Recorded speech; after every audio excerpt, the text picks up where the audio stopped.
সবাইকে স্বাগত জানাচ্ছি ডিবিসি নিউজের সাপ্তাহিক আয়োজন স্বাস্থ্য বিষয়ক অনুষ্ঠান হ্যালো ডাক্তারে। আপনাদের সাথে আছি আমি অধ্যাপক ডক্টর সৈয়দ আকরাম হোসেন। আমাদের সাথে স্টুডিওতে আছেন সাবেক অতিরিক্ত সচিব পাবলিক হেলথ অ্যাসোসিয়েশনের বাংলাদেশের সভাপতি ডাক্তার সৈয়দ ওমর খৈয়াম এবং দক্ষিণ এশিয়া ওয়াটার এর আঞ্চলিক পরিচালক ডাক্তার খায়রুল ইসলাম। আপনাদের দুজনকে আজকের আলোচনায় স্বাগত। আমরা আজকে কথা বলবো স্বাস্থ্য ও রাজনীতি নিয়ে। আমরা জানি যে আগামী 12ই ফেব্রুয়ারি বাংলাদেশে একটি অবাধ ও সুষ্ঠু নির্বাচনের সম্ভাবনা রয়েছে। আশা করি অবাধ ও সুষ্ঠু হবে এবং অনেক দিন পরে এরকম একটি নির্বাচনের সুযোগ বাংলাদেশ পাচ্ছে। স্বাস্থ্যকে আপনারা রাজনৈতিকভাবে কতখানি চিন্তা করি আমরা দেখেছি যে আমরা প্রফেশনালরা বিভিন্ন সময় স্বাস্থ্য নিয়ে অনেক আলাপ আলোচনা করি, অনেক সুন্দর সুন্দর প্রস্তাবনা দিই, কিন্তু রাজনৈতিক সমর্থনের অভাবে সেগুলো আমরা বাস্তবায়ন করতে পারি না। আপনারা দুজনেই বাংলাদেশের অত্যন্ত খ্যাতনামা স্বাস্থ্য বিশেষজ্ঞ। এই বিষয়ে আপনাদের কিছু মতামত চাইব। প্রথমে আমি খায়রুল ভাইকে দিয়ে শুরু করতে চাই। যে খায়রুল ভাই, আপনি একসময় পাবলিক হেলথ অ্যাসোসিয়েশনের বাংলাদেশের সভাপতিও ছিলেন বা বিভিন্ন আন্তর্জাতিক পর্যায়ে কাজ করেছেন, আন্তঃসংস্থাতে কাজ করেছেন। স্বাস্থ্য যে একটি রাজনৈতিক অঙ্গীকার এবং আমাদের রাজনীতিবিদদের স্বাস্থ্যটাকে কী নিয়ে চিন্তা করা, কিভাবে দেখা উচিত এবং রাজনৈতিক দলগুলোকে এই বিষয়টাকে কিভাবে উপস্থাপন করা দরকার এবং আমরা কি করতে পারি আমরা যারা স্বাস্থ্য নিয়ে কাজ করি, বলতে। ধন্যবাদ। প্রথমে আমি যে কথাটা বলতে চাই সেটা হচ্ছে যে স্বাস্থ্য ব্যবস্থায় যদি ভালো কোনো দিগন্ত উন্মোচনকারী বা একটা খুব ভালো একটা টার্নওভার করতে হয়, তাহলে আলটিমেটলি এটা রাজনৈতিক, এটা আমরা সবসময় বলি যে রাজনৈতিক অঙ্গীকার ছাড়া হবে না। তো চূড়ান্ত বিচারে রাজনীতি হচ্ছে স্বাস্থ্য ব্যবস্থার একটা পরিবর্তনের নিয়ামক। এই জায়গাটায় আমরা সবসময় নির্ভর করি যে বিভিন্ন রাজনৈতিক দল তার ইশতেহারে এবং বিভিন্ন নির্বাচনী সভায় কি কি অঙ্গীকার করছে সেগুলোর উপরে। এটা কিন্তু সেই 70 সাল থেকেই শুরু হয়েছে, যে কখনো লিখিত ফর্মে, কখনো ভোটের আগে যে জাতির উদ্দেশ্যে বক্তৃতা, এগুলোর মধ্যে আসতো। প্রশ্ন হচ্ছে যে ওই অঙ্গীকারগুলো কি আসলে ওই কাজীর গরু কেতাবে থাকবে না মাঠে আসবে, ওইটার উপরে। ওই জায়গাটাতে আমার মনে হয় যে একটা হচ্ছে ওই রাজনৈতিক অঙ্গীকারের আমরা একটা বাস্তবানুগ অনুবাদ দেখতে চাই, যে মাঠে ঘাটে ব্যবস্থার মধ্যে ঘটছে, তার আর্থিক বরাদ্দে এবং ইয়েতে। আরেকটা জিনিসকে আমরা প্রায় ইগনোর করি, সেটা হচ্ছে বাংলাদেশে বিভিন্নভাবে আমলাতন্ত্র একটা রাজনৈতিক শক্তি হিসাবে আবির্ভূত হয়েছে। তার কোনো রাজনৈতিক দল নেই, কিন্তু যে কোনো কর্মসূচিকে বাধাগ্রস্ত করা বা এগিয়ে নিয়ে যাওয়ার ক্ষেত্রে তারাও একটা রাজনৈতিক শক্তির মতোই কাজ করে। তো আমি স্বাস্থ্য রাজনীতি নিয়ে যখনই আমি আলোচনা করব, তখন আমার মনে হয় রাজনৈতিক দলের অঙ্গীকারের পাশাপাশি আমলাতন্ত্রকে যুক্ত করা এবং তাদেরকে এটার মধ্যে বাইন করানোটা, যেটা আসলে বাইরে থেকে আমাদের মতো যারা স্বাস্থ্য নিয়ে চিন্তা ভাবনা করে প্রেশার গ্রুপ হিসেবে তাদের দায়িত্ব হবে। আমি এভাবে জিনিসটা দেখি। ধন্যবাদ। জনাব সৈয়দ ওমর খৈয়াম, আপনি তো সরকারের অতিরিক্ত সচিবও ছিলেন, এখন আবার পাবলিক হেলথ অ্যাসোসিয়েশনের সভাপতির দায়িত্বেও আসছেন। স্বাস্থ্য একটি মৌলিক অধিকার। এই মৌলিক অধিকারকে আমরা সাংবিধানিকভাবে স্বীকৃতি দিয়েছি, 15-18 অনুচ্ছেদে স্বীকৃতি দিয়েছি, কিন্তু মৌলিক অধিকার হওয়ার পরও অন্যান্য উন্নত দেশে যেভাবে স্বাস্থ্যকে জনগণের জন্য এটা সহজলভ্য করা হয়েছে, সার্বজনীন করা হয়েছে, বাংলাদেশে কিন্তু সেরকম হয়নি।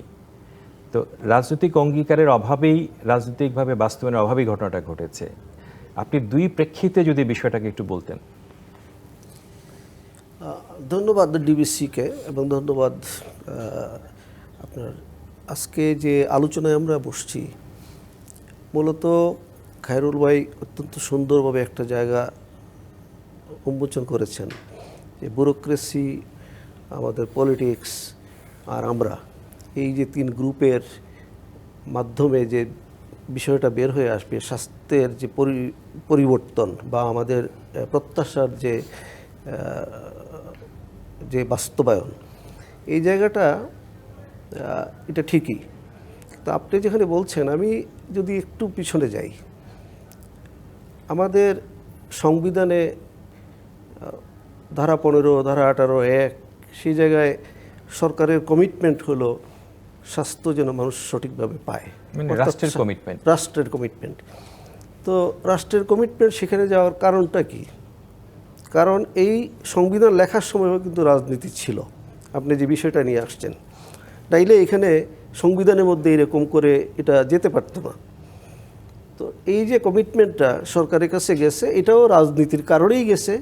সুতরাং এখানে বলার অবকাশ নাই যে রাজনীতির সাথে স্বাস্থ্যের সম্পর্ক কী। সম্পর্ক অবশ্যই আছে এবং এটা এইভাবেই প্রতিস্থাপিত হয়েছে। প্রশ্ন হলো আমাদের দেশে, যেমন আপনি একটা প্রশ্ন করছেন যে মৌলিক অধিকার, মৌলিক অধিকার চ্যাপ্টারে স্বাস্থ্য নাই, ঠিক আছে, মৌলিক অধিকার চ্যাপ্টারে নাই, চ্যাপ্টারে থাকলে অন্য কিছু ঝামেলা আছে যার কারণে হয়তো চ্যাপ্টারে নাই, কিন্তু রাষ্ট্রের এটা দায়িত্ব এবং রাষ্ট্রের দায়িত্ব হিসাবে এটা স্বীকৃত যাতে মানুষের স্বাস্থ্যসেবাটা যেন সঠিকভাবে রাষ্ট্র নিয়ন্ত্রণ করে, শুধু নিয়ন্ত্রণ না, যেন মানুষ পায় সেই সুবিধাটা তৈরি করে দেয়। আমরা এখন আসি, আমরা আসলে এই যে স্বাস্থ্য রাজনীতির মাঝখানে প্রফেশনাল আমরা যারা চাই যে রাষ্ট্রভাবে এগিয়ে আসুক, ব্যুরোক্রেসিও এগিয়ে আসুক, কেউ যেন আমাদের এই প্রত্যাশার বাস্তবায়নে কেউ যেন বাধাগ্রস্ত না করতে পারে। তো সেই জায়গাটায় আমরা আসলে কি করি?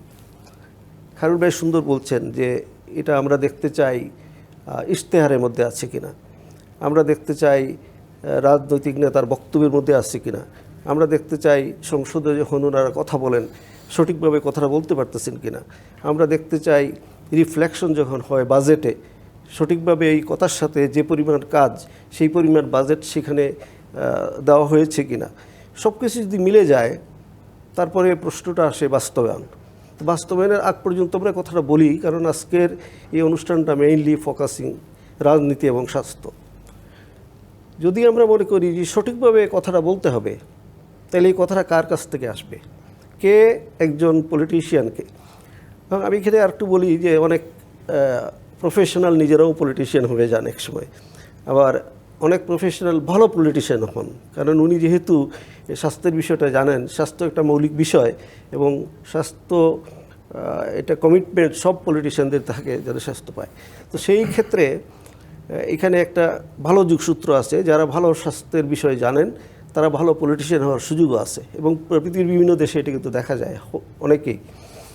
তো সেই জায়গায় আমি যে কথাটা বলতে চাচ্ছি যে আমরা ক্ষেত্র কিন্তু আছে, কিন্তু যারা প্রফেশনাল তাদের মূল দায়িত্ব হইল মূল কথাটা যেন এই পলিটিশিয়ানরা বলতে পারেন, এই জায়গায় কাজ করা। ধন্যবাদ আপনাকে। খায়রুল ভাই, আপনার কাছে আরেকটা প্রশ্ন, যে এই যে একটা আলোচনা আসলো যে স্বাস্থ্য মৌলিক অধিকার, কিন্তু আবার মৌলিক অধিকারের চ্যাপ্টারের মধ্যে নাইও, এটা একটা যে পরিস্থিতি। স্বাস্থ্য খাত সংস্কার কমিশনের সদস্য হিসেবে আমি কাজ করেছি, আপনি জানেন যে আমরা এই পয়েন্টটাতে বলেছি যে এটাকে অবশ্যই পালনীয় মৌলিক অধিকার হতে হবে, কারণ পৃথিবীর উন্নত সকল দেশেই কিন্তু স্বাস্থ্য অবশ্যই পালনীয় মৌলিক অধিকার। তাহলে এই ক্ষেত্রে স্বাস্থ্যখাত সংস্কার কমিশন প্রস্তাব দিয়েছিল যে প্রাথমিক ইউনিভার্সাল হেলথ কেয়ারের বাস্তবায়ন করার জন্য যত ধরনের যা কিছু লাগে রাষ্ট্রকে তা করতে হবে, এবং যদি আইন প্রণয়ন করতে আইনও প্রণয়ন করতে হবে। আমরা একটা আইন ড্রাফটও করে দিয়েছি যাতে করে সরকারের জন্য, মন্ত্রণালয়ের জন্য সহজ হয়। এই বিষয়টা নিয়ে যদি একটু বিস্তারিত বলেন। জি, এখন হচ্ছে কি, সংবিধানের অনেকগুলো সীমাবদ্ধতা রয়ে গেছে এবং আপনি যদি খেয়াল করেন যে গত 20 বছরের মধ্যে যেই দেশগুলো, যেমন নেপাল, কেনিয়া, দক্ষিণ আফ্রিকা, এই টাইপের অনেকগুলো দেশ যখন সংবিধান সংশোধন করেছে কতগুলো জিনিসকে মৌলিক অধিকারের মধ্যে তারা নিয়ে আসছে এবং অধিকাংশ দেশই স্বাস্থ্যকে মৌলিক অধিকারে নিয়ে আসছে। আমাদের এখানে সংবিধানের একটা মানে আমূল পরিবর্তন বা মৌলিক পরিবর্তন আনতে গেলে যেই ধরনের আলাপ আলোচনা দরকার হবে সেটা আসলে সংসদে এই যে ধারা 70 এই সমস্ত বিভিন্ন কারণে এই জিনিসগুলো হয়নি, হয়তো উদ্যোগও হয়নি। আমি এবার একটা বিষয়ে আশাবাদী। আপনি যদি খেয়াল করেন অনেক বিশ্লেষণ পত্রিকাতে দেখবেন কতজন ডাক্তার বিভিন্ন প্রধান রাজনৈতিক দল থেকে নির্বাচনে প্রার্থী হয়েছেন, এইটার বিশ্লেষণ কিন্তু আসে নাই। কিন্তু আমি ব্যক্তিগতভাবে দেখেছি একটা উল্লেখযোগ্য সংখ্যক, এত অনুপাতে ডাক্তার কখনো নির্বাচনে প্রার্থী হয়নি। কিন্তু এখানে একটা কিন্তু আছে, চিকিৎসা মানেই স্বাস্থ্য না, চিকিৎসক মানেই স্বাস্থ্য ব্যবস্থা বোঝেন তা কিন্তু না। স্বাস্থ্য ব্যবস্থা চিকিৎসা প্লাস আরও অনেক কিছু। ওই জায়গাটায় হয়তো ধাপে ধাপে যাওয়ার একটা ধাপ হচ্ছে আপনার ইউনিভার্সাল হেলথ কভারেজ, যেটা স্বাস্থ্য সংস্কার কমিশনের রিপোর্টে বারবার করে বলা হয়েছে। এইটা যদি নিশ্চিত করা যায়, সংবিধানের মৌলিক পরিবর্তন না করেও কিন্তু আসলে যেই জিনিসটা আমরা পেতে চাচ্ছি, যেই ধরনের স্বাস্থ্য ব্যবস্থা, যে আজকে ডক্টর শফিকুর রহমান বা তারেক জিয়া যেই রকম মানের চিকিৎসা সেবা পাবেন, আমার যে কোনো প্রত্যন্ত অঞ্চলের নাগরিকও তার ইউনিভার্সাল হেলথ কাভারেজের আন্ডারে সেই রকম মানের চিকিৎসা পাবেন। এইটা নিশ্চিত করতে হলে স্বাস্থ্য ব্যবস্থার পরিবর্তন দরকার। শুধু চিকিৎসা হাসপাতালে ভালো হলেই ওই স্বাস্থ্য ব্যবস্থা নিশ্চিত হবে না। তো আপনারা যেটা সংস্কার কমিশন থেকে করেছিলেন, এইটা যদি বাস্তবায়ন করা যায়, একটা রাজনৈতিক দলের ইশতেহারে দেখেছি, আজকে বিকেলে হয়তো আরেকটা আসবে, যদি তাদের অঙ্গীকারের মধ্যে থাকে, তাহলে আমি আশাবাদী হব যে আগামী দিনের রাজনীতি স্বাস্থ্যবান্ধব রাজনীতি হবে, এবং এই আশায় আমি করছি আগামী নির্বাচন নিয়ে। খৈয়ম ভাই, এই যে চমৎকার একটা কথা বললেন, আপনি একটি রাজনৈতিক দলের থেকে দেখেছেন, সেটা হলো জামাত ইসলাম, এটা অলরেডি এসেছে। আরেকটি রাজনৈতিক দল কি চিন্তা করছে, ছোট একটা কাগজের মধ্যে আমরা দেখেছি কিছু কিছু ইনফরমেশন। আপনি কি প্রত্যাশা করেন, তারা কি করলে আপনি খুশি হবেন? আমি এই বিষয়টাকে যদি এইভাবে দেখি, আমি আপনাকে একটা ক্লু দিতে পারি যে আমরা একটা খুশি একটা মানে আমাদের কাজের একটা অংশে স্বাস্থ্য সংস্কার কমিশন যখন কাজ করেছি, আমরা একটি মাত্র সংস্কার কমিশন যারা ডকুমেন্ট তৈরি করার সময় রাজনৈতিক দলগুলোর সাথে বসেছিলাম। কারণ আমাদের মাথায় প্রথম থেকে ছিল যে রাজনৈতিক দলগুলো যদি অন না করে, এটা আমরা আসলে বাস্তবায়ন করতে পারবো না। তো সেক্ষেত্রে এই বিএনপি, জামাত ইসলামী এবং এই প্রেক্ষিতে যদি আপনি একটু বলেন। আমি যদি দেখি একটু এই বিষয়টা নিয়ে, রাজনৈতিক দলের সাথে স্বাস্থ্যের ব্যাপারে যে কমিটমেন্টগুলো আসছে, তাইলে আমি কি দেখি আসলে। আমি জিয়াউর রহমানের সময় প্রথম যখন বাংলাদেশে বিএনপি প্রতিষ্ঠিত হয় নাই, এর আগে যে 19 দফা ছিল, এর মধ্যে একটা স্পষ্ট দফা ছিল মানুষের স্বাস্থ্যসেবা প্রদান, মানুষকে প্রয়োজনীয় স্বাস্থ্যসেবা প্রদান। এই যে দফাটা ছিল, তখনও কিন্তু বিএনপি হয় নাই। বিএনপি হওয়ার আগে শহীদ জিয়া যখন কি শুরু করলেন, এরপরে যখন বিএনপি হলো, তখনও আমরা দেখছি যে এই কমিটমেন্টটা আছে। আমরা যদি খালেদা জিয়ার শাসন আমল দেখি, সেখানেও আমরা দেখতেছি ভিশন 2030, এর মধ্যে কিন্তু স্বাস্থ্যের অনেকগুলো বিষয় খুব স্পষ্টভাবে উল্লেখ করা আছে। কতটুকু বাস্তবায়ন আছে সেটা অন্য জিনিস, আমরা সেই জায়গায় যাচ্ছি না।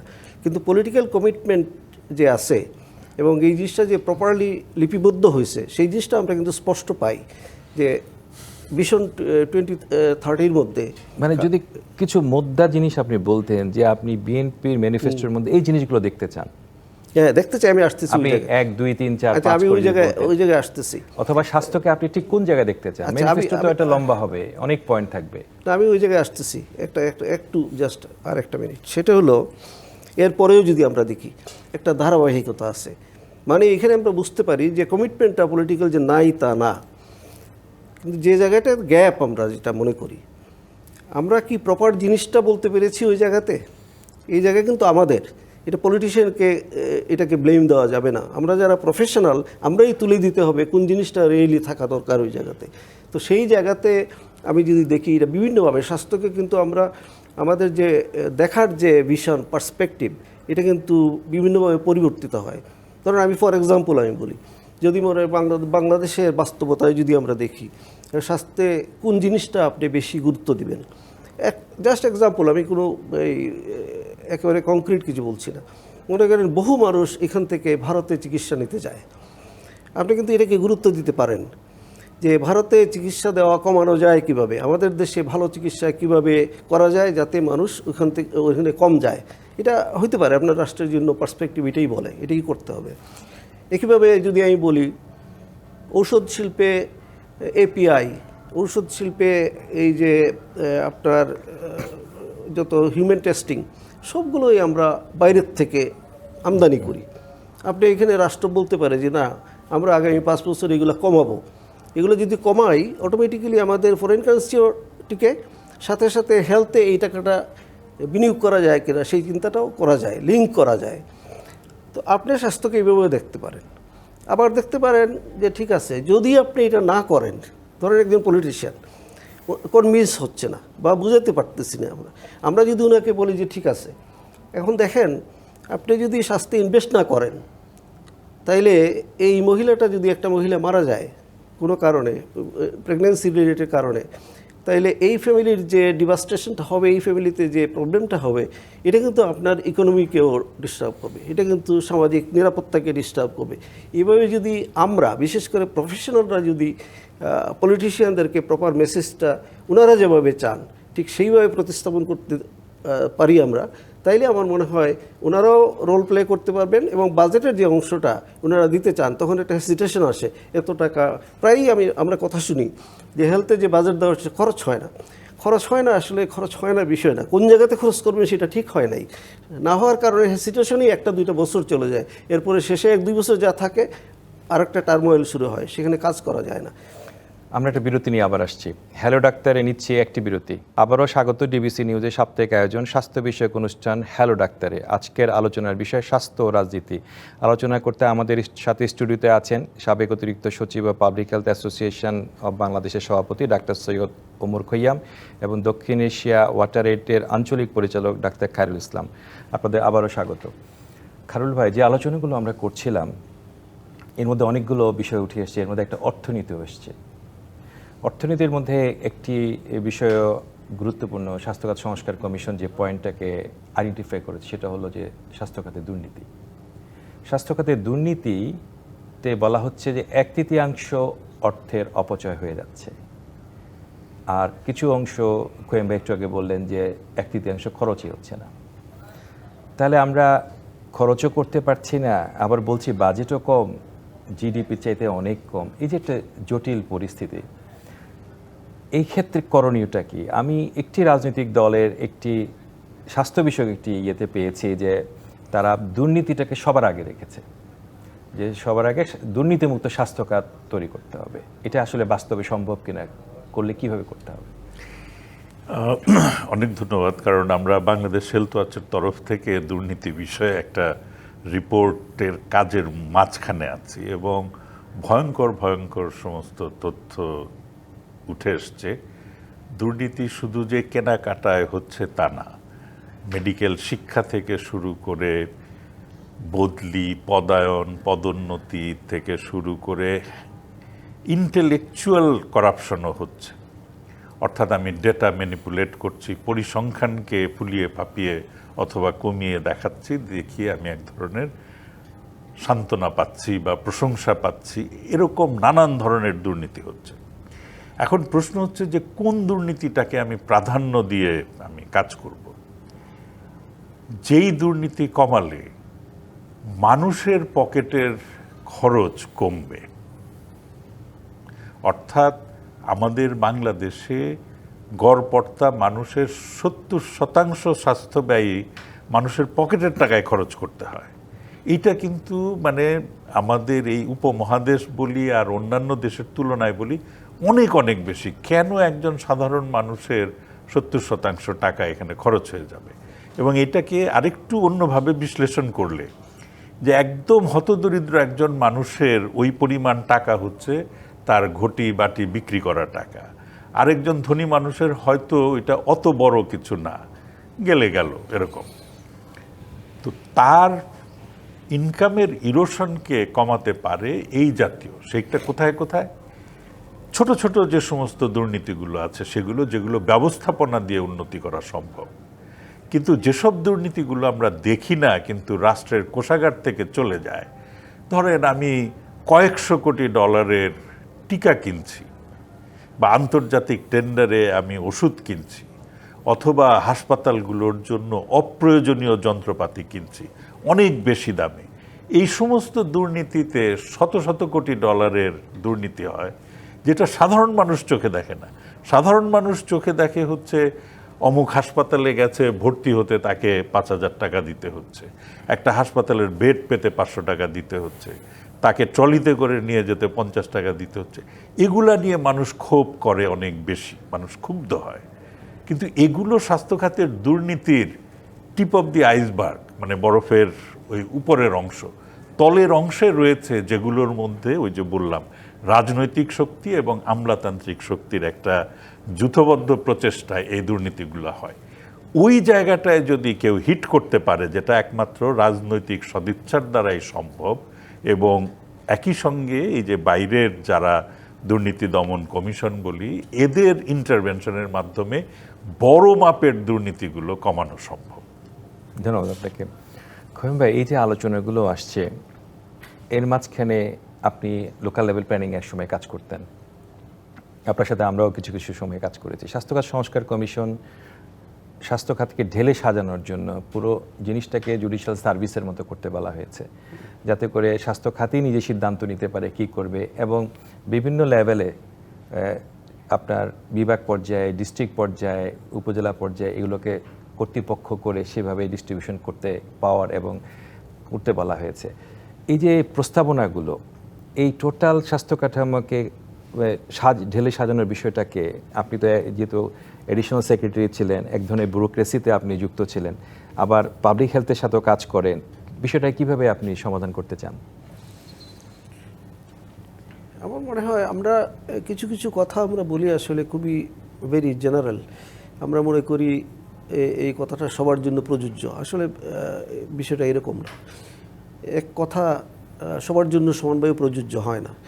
আমরা সেইখানে আমরা যদি একটু খেয়াল করি, যেমন আমি ব্যক্তিগতভাবে আমি যদি বলি, প্রায় 13টা প্রজেক্ট ডিরেক্টরে কাজ করছি আমি।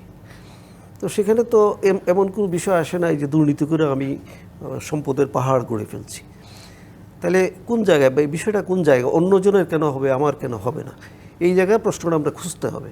খুঁজলে দেখা যাবে যে আসলেও আমরা যে কাজের জন্য মোটিভেটেড, যে কাজ করতে জানে, তার কাছে আমরা ওই কাজটা ওইভাবে দিই না। খায়রুল ভাই সুন্দর করে বলছেন যে এটাকে আমরা যদি পার্ট করে দেখা যাবে দুর্নীতির ভাগ। একটা কমন কথা আছে, যদি রাষ্ট্রীয় সিদ্ধান্ত বা সরকারি সিদ্ধান্ত দুর্নীতির এগেনস্টে হয়, তাহলে স্ট্রেট ফরওয়ার্ড বলা যায় যে 40% দুর্নীতি অটোমেটিকই কমে যাবে, 40% অটোমেটিক কমে যায়। আর যেহেতু বিশালতা, সাধারণ মানুষের কাছেও দুর্নীতিটা কিন্তু অস্থিমজ্জায় ঢুকে গেছে। আমি একটা এক্সাম্পল যদি আমি বলি, আমি সিভিল সার্জনও ছিলাম সিলেটে। আমি ওই যে মানুষের সার্টিফিকেট দেওয়া যায় ইনভ্যালিড সার্টিফিকেট আমি বিনা পয়সায় যাতে নিতে পারে, সেই জন্য যেদিন আসে সেই দিনই সার্টিফিকেটটা দেওয়ার প্রচলন করলাম, যে 2 দিন ওয়েট করবে না, ওই দিন দিয়ে দিবে। আমরা দিয়ে দিলাম, কিন্তু বিকালবেলা আমি দেখলাম ওই গ্রুপটা একটা গাছের নিচে বসে আসছে সবাই। তাদের কনফিউশন হলো যে বিনা টাকায় যে এরকম একটা সার্টিফিকেট পেয়ে গেলাম, এটা কি আসলে ঠিক? This is the issue. এটা একটা বিরাট ইস্যু। আমাদের মানুষও মনে করে, পারসেপশনটা মানুষের এমন হয়ে গেছে যে এই দেশে দুর্নীতি ছাড়া যাই পাওয়া যায় এটা মনে ঠিক না, কিছুটা দুর্নীতির ভিতরে থাকতে হবে, এবং না থাকলে মানুষ মনে করে এটা মনে সঠিক জিনিস পাইলাম না।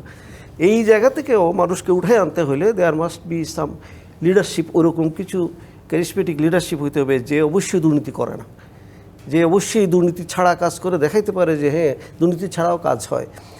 তো দুর্নীতি এই জন্য একেবারেই নির্মূল করে ফেলার কোনো অঙ্গীকার আমার কাছে বাস্তবসম্মত মনে হয় না এই মুহূর্তে। মেবি 10 years পরে হয়তো আপনি বলতে পারবেন, জানি না। কিন্তু ইন্টারেস্টিং হলো যে একটি রাজনৈতিক দল যখন এই ধরনের একটি অঙ্গীকার করে, এতে সুবিধা আছে, এটাতে একটা আমরা সুবিধা আছে। এটা সুবিধাটা হলো এরকম যে আমরা মেইন টার্গেট আইডেন্টিফাই করতে পারছি, প্রথম জিনিস হলো সেটা। এবং মেইন টার্গেট 1 নম্বরই আমরা রাখলাম এটা। এতে সুবিধাটা হলো এটুকু যে আমরা এমফেসিস দিতে গেলে প্রথমটা তো বাস্তবায়ন করব, এবং যখনই প্রথমটা বাস্তবায়ন করতে যাব এই যে কথাগুলো আমি বললাম এগুলো চলে আসবে, কার রোল কতটুকু, কোন জায়গায় আপনি আপনার অ্যাকশনটা ঠিক মতো করলে দুর্নীতি কমে আসবে। দুর্নীতি বাংলাদেশে হয় যে এটা ঢালাওভাবে যখনই স্বাস্থ্য সেক্টরে হয়, মানুষের আঙুলটা তখন ডাক্তারের উপর চলে আসে। কিন্তু আমরা যদি এটাকেও ভাগ করি, আমরা দেখব যে ডাক্তারের দুর্নীতির অংশটা এটা এত বেশি না, ছড়ানো, বাট পরিমাণে অত বেশি না। কিন্তু এর সাথে যে আরও জড়িত লোকজন আছে, সেই জায়গাতে একটা জাঙ্ক অফ দুর্নীতি ওইখানেই চলে যায়, এবং সেই জায়গাটা মানুষ জানে না। খায়রুল ভাই ঠিক করে বলছেন যে মানুষ জানে না কোথায় হয়ে যাচ্ছে বিষয়টা, এবং জানা দুর্নীতিও হয়, অজানা দুর্নীতি হয়। না জেনে সাইন করে একটা দুর্নীতি কিন্তু আমি করে যাচ্ছি, আবার জেনে করতেছি। এই দুই জায়গাটাও দেখতে হবে আসলে। অজানা কিছু জিনিস হয়ে যায় যে আমি জানি না, আমি এই পোস্টে আসছি, আমার ভালো অভিজ্ঞতা নাই প্রকিউরমেন্ট সম্পর্কে, হয়ে গেল, আমি দস্তখত দিয়ে দিলাম, দুর্নীতি কিন্তু হয়ে গেল। দুর্নীতি যারা করা তারা করে ফেলতেছে। আবার জেনেও কেউ কেউ করতেছে, সে আগেই ঠিক করতেছে যে আমি এখান থেকে আমার উপাদেয় কি জিনিসটা কীভাবে অর্জন করতে পারি। সুতরাং আমি মনে করি যেসব রাজনৈতিক দল পিনপয়েন্ট করতে পারছে স্বাস্থ্য সেক্টর থেকে দুর্নীতিটা প্রধান এবং সেটা কমাতে হবে, it is the right decision for future Bangladesh. এবং এই ডিসিশনে কাজ করলে আমার মনে হয় একটা পর্যায়ে উন্নতি তো অবশ্যই হবে, এটা আমরা আশা করতে পারি। আপনাকে ধন্যবাদ। খায়রুল ভাই, আমাদের হাতে এই পর্বে কিছু আরও সময় আছে। স্বাস্থ্য খাতে দুর্নীতি বন্ধ হলে আসলে রাষ্ট্র কিভাবে উপকৃত হবে বা জনগণ কিভাবে উপকৃত হবে? আমার মনে হয় যে প্রথম আমাদের প্রশ্ন করা হচ্ছে যে জনগণ কিভাবে উপকৃত হবে, এবং সেটাই। সেটা আমি প্রথম ধাপে বলেছি যে পেটি করাপশন যেগুলো, খুচরো দুর্নীতি, এগুলোর শিকার হয় সাধারণ মানুষ। এইটা সাধারণ মানুষ খুব উপকৃত। কিন্তু আমার যেটা প্রশ্ন, একটি রাজনৈতিক দল কেন এটা চিন্তা করছে যে স্বাস্থ্য খাতে দুর্নীতি সবার আগে বন্ধ করতে হবে? তার মানে এটার পেছনে কি কোনো রাজনৈতিক উদ্দেশ্য আছে? এটা একটা যে জিনিসটা, সেটা হচ্ছে সাধারণ মানুষের মধ্যে যে পারসেপশনটা, সেটা হচ্ছে সমস্ত ডাক্তার, সমস্ত ল্যাবরেটরি, সমস্ত রোগ পরীক্ষায় একটা কমিশন বাণিজ্য আছে এবং মানুষ এটাতে খুব ক্ষুব্ধ। যে সরকার, যে রাজনৈতিক দল এই কমিশন বাণিজ্য, সবার এটা একটা সাধারণ জ্ঞান যে 40% হচ্ছে কমিশন, এইটা যে বন্ধ করতে পারবে, মানুষ তাকে মাথায় তুলে রাখবে। কিভাবে বন্ধ করার উপায়টা কি বলতে এইটা পারবেন? আসলে যে কোনো চট করে আইন করে দিলাম আর বন্ধ হয়ে যাবে, এই রকম ভাবা বোধহয় ঠিক হবে না। কারণ এইটা তো ওষুধ কোম্পানিগুলো থেকে শুরু করে, প্যাথোলজিক্যাল ল্যাবরেটরিগুলো থেকে শুরু করে, এমন কোনো, মানে এটা তো একটা নেক্সাসের মতো দাঁড়িয়ে গেছে। আমরা স্বাস্থ্যখাত সংস্কার কমিশন থেকে কতগুলো প্রস্তাবনা দিয়েছি এই সংক্রান্ত। সেটি হলো যে ডায়াগনস্টিকগুলোকে একটা নেটওয়ার্কের আওতায় নিয়ে আসা, সরকার ওইটা মনিটর করবে এবং কোনটার কত মূল্য হবে এগুলোকে নির্ধারণ করে দেয়া, যে আসলে এই টেস্টের এই মূল্য হবে, এসেনশিয়াল টেস্টগুলো কোনটা হবে, এবং সরকার এগুলো নির্ধারণ করে দেবে। তাতে করে টেস্টের যা মূল্যবান যখন নির্ধারণ করা থাকবে, সেখান থেকে দেখা যাবে যে কিছু দিয়েটি আর কিছু করা যাচ্ছে না, তোলা যাচ্ছে না। তো এই যে পরিস্থিতিগুলো, কারণ আপনাকে একটা ফর্মেটে যেতে হবে, কারণ ঢালাওভাবে তো সবাইকে দোষারোপ করেও লাভ নেই, আর সিস্টেমের অংশের বাইরেই নিয়ে যেতে হবে। এবং ফার্মাসিউটিক্যালসের ক্ষেত্রেও আমরা কিন্তু একটা প্রস্তাবনা দিয়েছি যে মেডিকেল রিপ্রেজেন্টেটিভরা কখন দেখা করতে পারবে, কখন কথা বলতে পারবে, মেডিকেল কনফারেন্সগুলোতে ফার্মাসিউটিক্যালসরা কতখানি ইনভেস্ট করবেন, কতখানি করবেন না, আর কোন কাজটা কর্পোরেট সোশ্যাল রেসপন্সিবিলিটির আওতায় করবেন, কোনটা কিসের মধ্যে করবেন। কারণ হচ্ছে যে আপনি ধরুন 1 লক্ষ ডাক্তার বা 1.5 লক্ষ ডাক্তারকে, টোটাল একটা কমিউনিটিকে যদি ব্লেম করা হয়, তাহলে কমিউনিটি সবাই তো আর একভাবে একই কাজ করছে না, কমিউনিটিটা কিন্তু টোটালি ব্লেমড হয়, যেটা এই খোয়াম ভাই বলছিলেন। কমিউনিটি যখন টোটালি ব্লেমড হয়, ইন্টারাপ্ট করি, মানে একটা হচ্ছে জনমনের পারসেপশন। এই পারসেপশন কিন্তু ব্যক্তিগত অভিজ্ঞতার থেকে হয়, তার কাছে প্রমাণ চাইলে সে দিতে পারবে না। আমি কি প্রমাণ দিতে পারবো? আমরা সমাধানের পথটা খুঁজছি আর কি।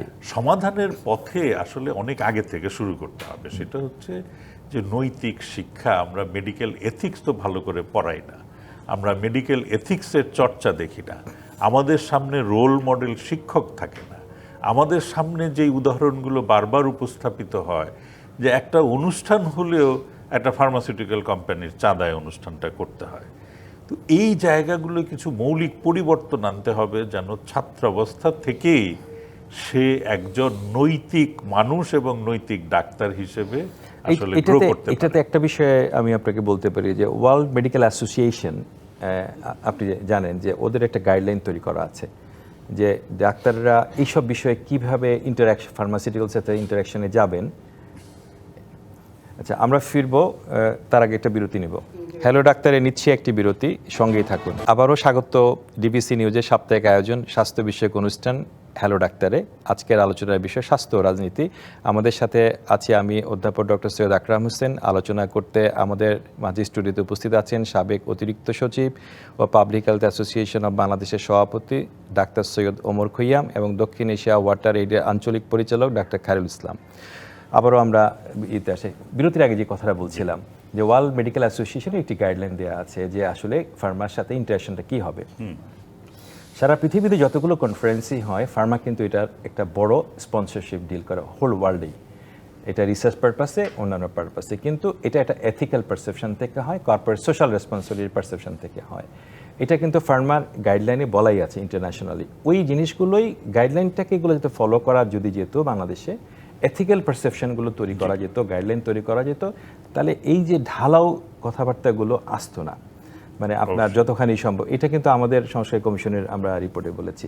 আমরা অন্য একটা পয়েন্টে আসি খোয়েম ভাই, যে এই যে সামগ্রিক পরিস্থিতি আমাদের দেশে রাজনীতি এবং স্বাস্থ্য বিষয়গুলো নিয়ে হচ্ছে, আজকের যেই শুনেছি যে একটি রাজনৈতিক দল, মানে এই অনুষ্ঠানটা আগামীকাল যাবে মূলত, তো একটি রাজনৈতিক দল আজকেও কিন্তু তাদের ইশতেহার প্রচার করবে।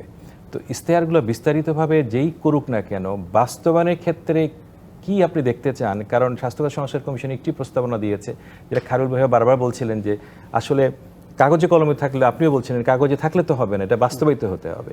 আমরা দেখি যে সরকার প্রধানের সাথে স্বাস্থ্য খাতের সবসময় একটা দূরত্ব তৈরি হয়ে যায় এবং সরকার প্রধানের বিভাগ খেয়ালও রাখতে পারেন না। তাহলে স্বাস্থ্য সংস্কার কমিশন প্রস্তাবনা দিয়েছে একটা স্বাস্থ্য কমিশন গঠন করতে, যেটা কিন্তু সরকার প্রধানের কাছেই করবে। এই বিষয়ে আপনার মতামত কি? দেখুন, আসলে পরিকল্পনা যখন গৃহীত হয়, এটারও একটা ম্যান্ডেটরি শর্ত হলো যাদের জন্য পরিকল্পনা তারা যেন অংশগ্রহণ করে। ঠিক বাস্তবায়নও সেম জিনিসটা ফলো করতে হয়। যাদের কাছে বাস্তবায়নটা নির্ভর করে তারা যেন ঠিকই বুঝতে পারে যে কী বাস্তবায়ন করতে হবে, অর্থাৎ তাদেরকে সাথে নিয়েই করতে হবে। আমরা একটা ট্রেন্ড দেখি, আমাদের আলোচনা, বিভিন্ন অনুষ্ঠান আমরা দেখি, কিছুটা ব্লেম গেম হয়। এটা পুরাটাই বাদ দিতে হবে। এটা এমন একটা জিনিস, এখান থেকে আপনার উত্তরণ না করলে আমরা সঠিক যে জায়গায় যাব সেই জায়গাটা চিহ্নিত হয় না। কারণ তখন আমাদের রেডিনেসটা থাকে, ও আমাকে কি বলবে, আমি তাকে কি উত্তর দিব। বিষয়টা কিন্তু সেই জায়গায় না। আমাদের সমস্যা যে জায়গায়, সেই জায়গাতে উত্তরণটা কী, সেটাই হলো আসল বিষয়। তো আমি যেটা মনে করি, প্রায় প্রতিটা, একটা রাজনৈতিক দল আমি বলবো না, অনেকগুলো রাজনৈতিক দল আপনি যদি দেখেন, কেউ হয়তো আগে দেশ শাসনে আসে নাই, এরকম বিষয় আছে, কিন্তু আপনি যদি ক্রোনোলজিক্যালি তাদেরগুলো দেখেন, দেখবেন সব জায়গায় এই কমিটমেন্টটা আছে।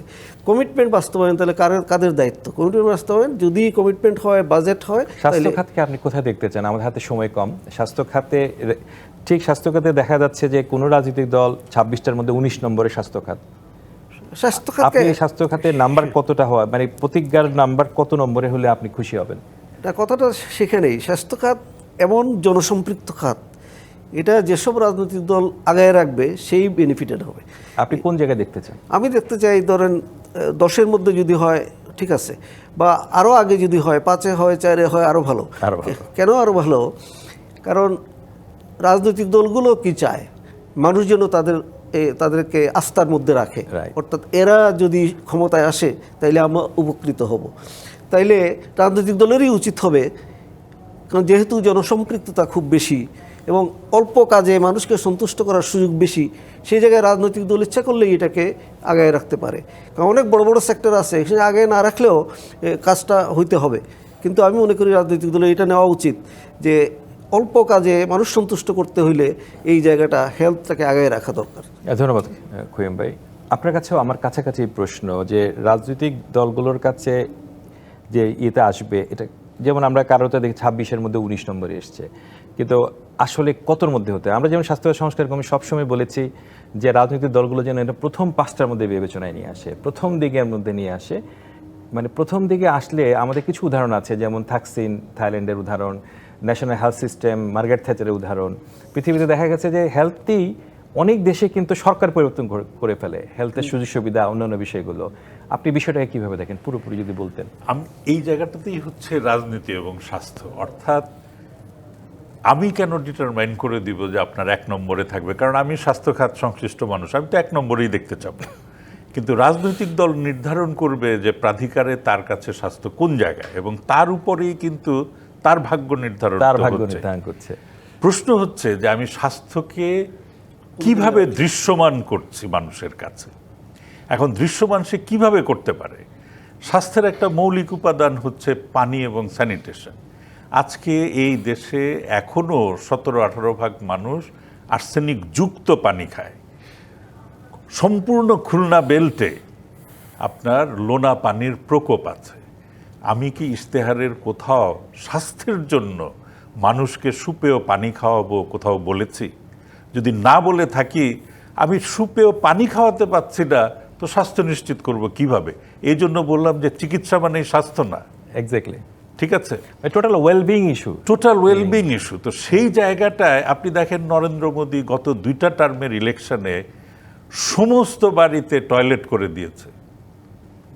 এখন সেকেন্ড টার্মে এসে হর ঘর নলকা জল, মানে প্রত্যেকটা ঘরে পাইপ ওয়াটার সাপ্লাই হবে। আপনি শহরে আপনার টয়লেটে কিচেনে পানি পাবেন, আর গ্রামের মানুষ আধা ঘন্টা হেঁটে টিউবওয়েলে করে বা চাপ দিয়ে কলসি কাকে পানি নিয়ে আসবে। এই বৈষম্য তো বাংলাদেশে দীর্ঘদিন চলতে পারে না। তো কিভাবে সুপেয় পানি ঘরে ঘরে দিবেন, স্বাস্থ্য নিশ্চিত করবেন, সেই রূপরেখাগুলো দিয়ে যদি মানুষের কাছে এইখানে হলো আমি স্বাস্থ্যকে দেখতে চাই দৃশ্যমান করতে পারেন, এবং মানুষ যেন 3-4 বছরের মধ্যে বুঝতে পারে যে এই রাজনৈতিক দল এসে আমার এই উন্নতি করেছে, তাহলেই তার কাছে সে সমাদৃত হবে। কেউ কেউ স্বাস্থ্য কার্ড করে দিয়েছে। জার্মানির 100 বছর লেগেছে, থাইল্যান্ডে লেগেছে 30 বছর, ভারতেও এই চেষ্টা চলছে। আমরা এখন কার্ড দিয়ে করব না বিমা দিয়ে করব, সেইটা ভিন্ন প্রশ্ন। আমি দেখতে চাইব যে 70% গরিব মানুষের পকেটের টাকা কমে 5 বছরের মাথায় কততে আসলো। ওই পরিমাপ যদি মিনিমাম 20% পয়েন্ট কমে যায়, তাহলে আমি বুঝবো তখন না মানুষ যে ঘরের কাছে সেবা পাচ্ছে, ওষুধ কম দামে কিনতে পাচ্ছে, ডিসপেন্সারিগুলোতে অনেক রকমের ওষুধ আসছে, সমস্ত রকমের, তাহলে মানুষের কাছে স্বাস্থ্যটা অনেকখানি দৃশ্যমান হবে। সুপেয় পানি এবং পকেটের খরচ কমে যাওয়া, এই দুটো যদি আমি একসঙ্গে করতে পারি, আমি মনে করি যে স্বাস্থ্য দৃশ্যমান হবে এবং মানুষের কাছে সেটা সমাদৃত হবে। এক কথায় যদি ভোটারদের উদ্দেশ্যে কিছু বলেন। ভোটারদের উদ্দেশ্যে আমি যেটা এক কথায় বলবেন। হ্যাঁ, আমি বলবো, ভোটাররা তো কমিটমেন্ট দেখতেছে, পলিটিক্স যারা করেন ওনারা যাচ্ছেন এবং কথা বলতেছেন, অনেক ধরনের ওনারা বলতেছেন এটা করব সেটা করব। ভোটাররা তাদের সমস্যা যেটা স্বাস্থ্য নিয়ে, আমরা অন্য বিষয় নিয়ে না, সমস্যা যেটা তারা নিজেরাও দেখে, স্বাস্থ্য তাদের প্রধান সমস্যা। তো সেই ক্ষেত্রে তো একেবারেই ইজি। ভোটাররা যদি মনে করে এদের মাধ্যমে, এই দলের মাধ্যমে, এই কর্মীর মাধ্যমে, এই নেতার মাধ্যমে আমার স্বাস্থ্যের সমস্যার সমাধান হবে বা পজিটিভ ফুটিং হবে বা কথা হবে এবং ওনাদেরকে নিয়ে সমস্যার সমাধান করবে, আমি মনে করবি ভোটাররা তার পক্ষেই যাওয়া উচিত। আপনার কি মত? আমি বলবো ভোটারদের প্রশ্ন করুন, যে প্রার্থী আসবে তাকে প্রশ্ন করুন। অসুখ বিসুখ হলে আবার অনেক টাকা বের হয়ে যায়, আপনি আমার খরচ কিভাবে কমাবেন। তাহলে আমরা যেটা বুঝতে পারলাম যে স্বাস্থ্য খাতের সামগ্রিক যে পরিস্থিতি, যে তাতে ভোটার, আমরা ওই দলকে ভোট দিব যারা আমাদের স্বাস্থ্য নিয়ে, আমাদের স্বাস্থ্যের বিষয়টা নিশ্চয়তা প্রদান করবে, স্বাস্থ্য সেবাটাকে উন্নত করবে। যারা যত বেশি অঙ্গীকার করবে আমরা তাদেরকেই বেশি ভোট দিব। আপনাদের দুজনকে এই স্টুডিওতে ধন্যবাদ। হ্যালো ডাক্তারে এই ছিল আজকের মতো। ডিবিসি নিউজের সঙ্গেই থাকুন।